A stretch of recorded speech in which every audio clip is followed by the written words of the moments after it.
Hello folks, the end of the World Cup has arrived. Have only two matches for the third and fourth place between Brazil and Holland, and the great final between Germany and Argentina. For the first game, it's going to be the duel between the frustration from the Dutch that have lost once again at the penalty kicks, and the demoralization, the complete shameful Brazilian team that had been demoralized by the Germans losing by 7-1 in a very extremely suspicious match play a few days ago. So for the Dutch, not much for the game. The coach Van Gaal has declared that this is a match that should not even exist. They should have not taken place. So I see the Dutch completely having absolutely no interest in this match, and they also not going to have Van Persie, the great forward, not going to be able to play, and De Jong also probably will not represent the orange team in this match. For Brazil, they're going to make a lot of changes, probably to increase the value of the market of some players that should not even be there, like Enrique, like Ramirez, like Willian and Joe, players that should not play in the Brazilian national team, but were taken probably due to the demand of some agents,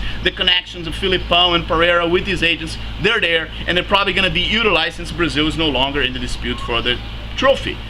Players like Fred, Hulk, Fernandinho, especially Fernandinho, the worst player of Brazil ever.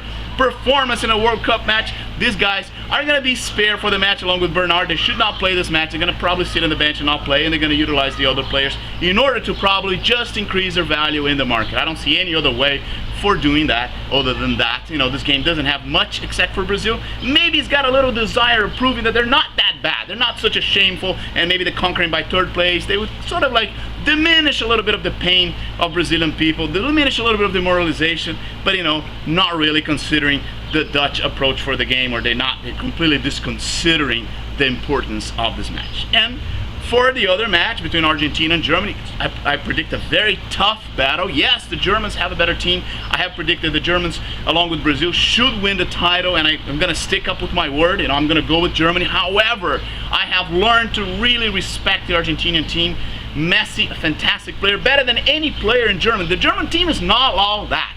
But we got to consider they just play a practice game against Brazil, where Brazil did not charge them, did not challenge them at all. And Argentina had a very tough battle against Holland the last 120 minutes with penalty shots. It's the team that is probably very tired for this match, and that's going to be the advantage of the German teams. As I said, they have better players in the whole squad. If you consider the team as a team, they are stronger, but they don't have a Lionel Messi. They don't have a magical player, a Lionel Messi. And Mascherano playing fantastic for the Argentinos, kind of a symbol of this very pragmatic, defensive, very good defensive team that Argentina has presented along in this World Cup. It's going to be a battle inside the field and maybe outside the field. They have 130,000 Argentinians in Brazil. I fear for the outcome of this match if the Argentinians lose, destroying the whole city of Rio de Janeiro, or having a tough clash with Brazilians if they win. Brazilians are going to be surrounding the stadium.